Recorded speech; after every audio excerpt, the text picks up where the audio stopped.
Hi friends, welcome to my channel. आज हम बनाने वाले हैं अस्तर वाला ब्लाउज।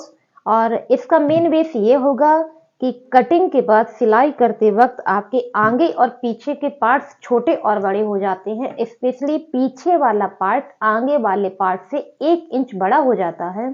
तो उसकी कटिंग हम किस प्रकार से करेंगे कि सिलाई के वक्त हमारे दोनों पार्ट्स इक्वल आने चाहिए। तो चलिए हम अपने इस कपड़े को सेट करते हैं। इसको साइड में रखते हुए आज आप ये भी देखिए कि हम कपड़ा किस प्रकार से सेट करके रखते हैं। ये हमारा बॉर्डर वाला पार्ट है, इसको हमने यहाँ नीचे की ओर रखा हुआ है और ये देखिए हमने आयरन करके इसको बिछा दिया है।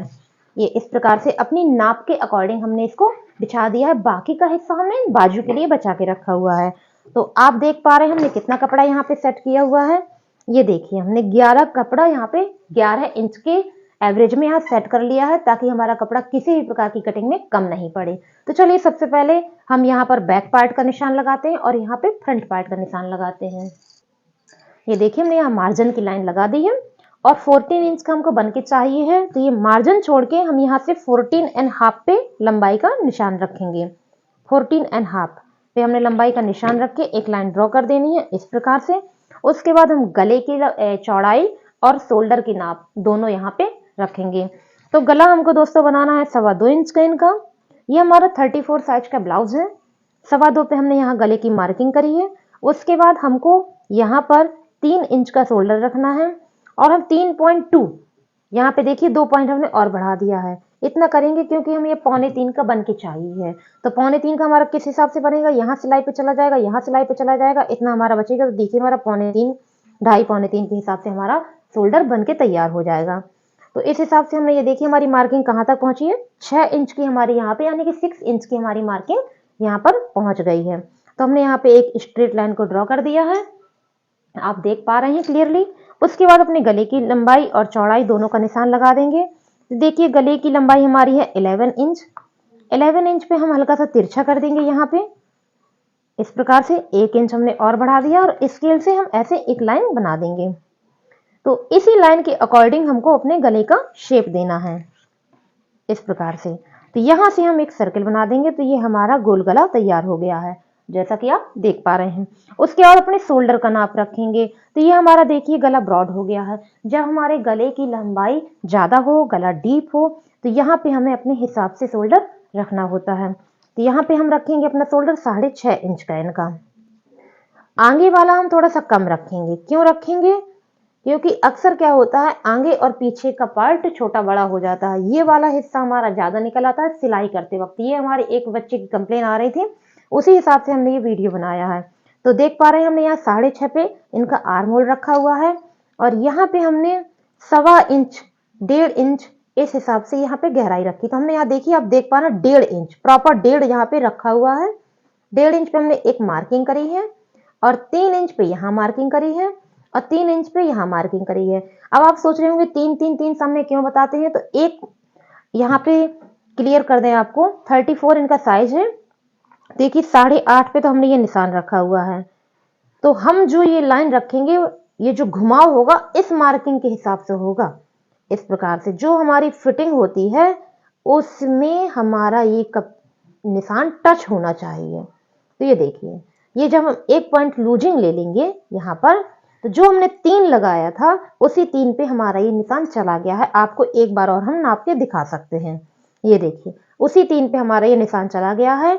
8.5 पे हमने ये डॉट रखने के बाद एक पॉइंट और लिया है, तो उस एक पॉइंट पे हमारा निशान यहाँ पर पहुंच चुका है। तो ये हमारे बैक साइड आर्म होल की गहराई यहाँ पर हो चुकी है।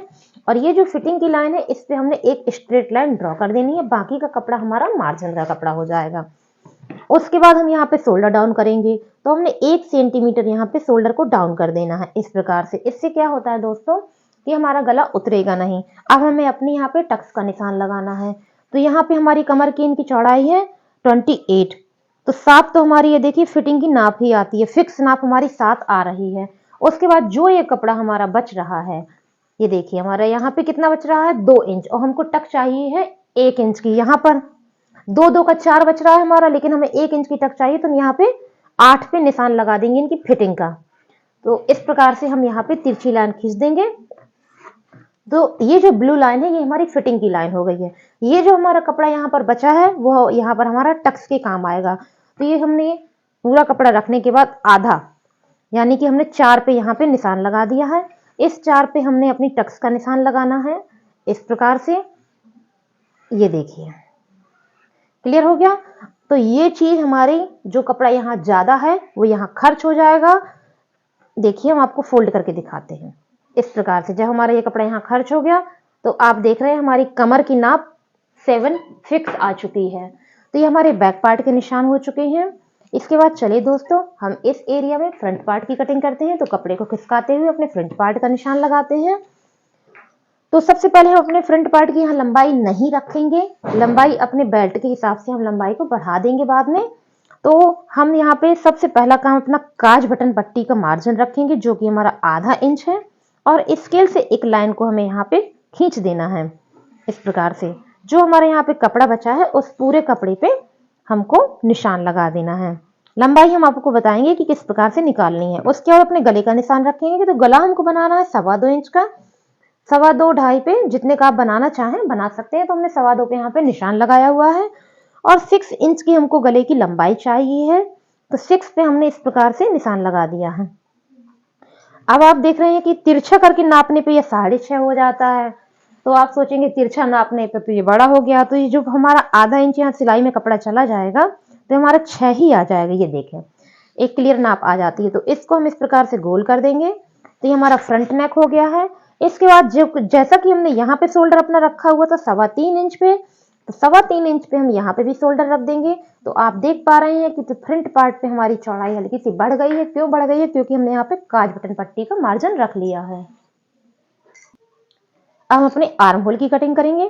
तो यहाँ पे हमने अपना आर्म होल रखा हुआ था 6.5 इंच, तो यहाँ हम रखेंगे 6 इंच का आर्म होल इस प्रकार से। 6 इंच का हम यहाँ पे आर्म होल रखेंगे और एक सीधी लाइन को यहाँ पे खींच देंगे।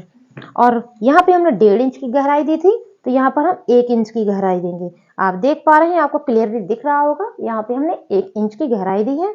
और यहाँ पे हमने 3 इंच पे एक निशान लगाया है, और यहाँ पे हमने 3 इंच का एक निशान लगाया है। ये निशान हमारी फिटिंग पे टच होना चाहिए। किस हिसाब से? जब हम ये गोलाई देंगे, अगर आपको लगे कि नाप थोड़ी सी कम है और 3 ज्यादा हो रहा, तो आप गोलाई को हल्का सा इस प्रकार से भी झुका के दे सकते हैं। इस निशान पे हमारे आर्म होल की गोलाई आनी चाहिए। तो इस प्रकार से ये हमारे आर्म होल की फर्स्ट आर्म होल की गहराई आ चुकी है। तो इसमें भी हम फिटिंग का निशान लगा देते हैं। 8.5 हमारी फिटिंग है, 1 पॉइंट हमको लूजिंग लेना है। तो इस प्रकार से देखिए हम वहीं पहुंच गए जो हमारा निशान था।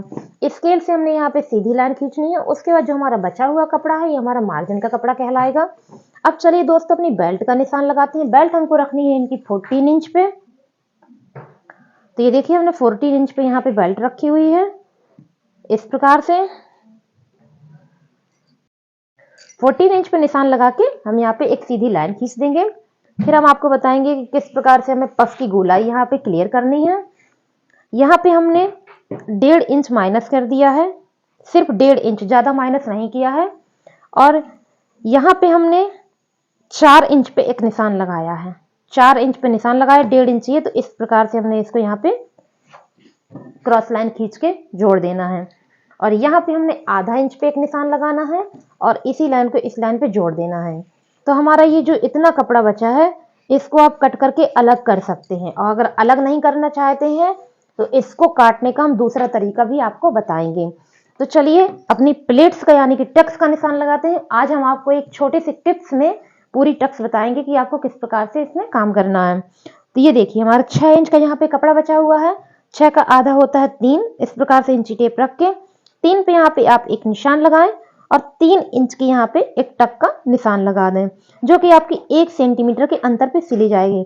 अब एक चीज हमेशा याद रखिएगा कि ये दूरियां लोग बहुत कंफ्यूज हो जाते हैं कि इससे इसकी दूरी कितनी रखें। एपेक पॉइंट के हिसाब से आपको यहाँ की दूरी रखनी है। अगर आपको नहीं पता है तो ये जो प्लेट है इससे आप आधा इंच यहाँ पे और बढ़ा दीजिए।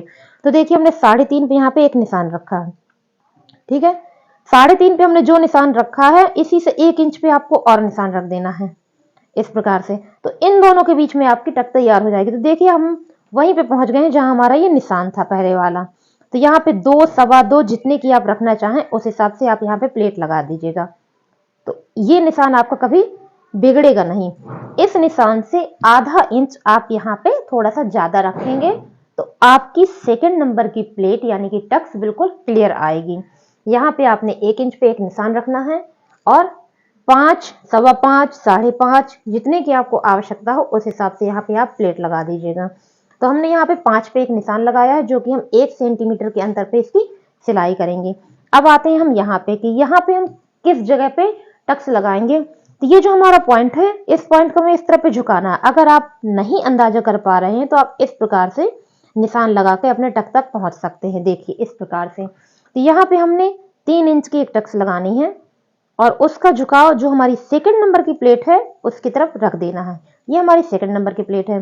देखिए first number, second number, third number और फोर्थ। तो ये हमारी चारों प्लेट के नंबर भी हो गए हैं। तो इसका झुकाव हमें सेकंड नंबर की ओर रखना है। तो ये हमारा फर्स्ट पार्ट के निशान हो चुके हैं और हमने यहाँ पे शोल्डर को 1 सेंटीमीटर डाउन कर देना है। तो चलिए हम इसकी अब कटिंग स्टार्ट करते हैं।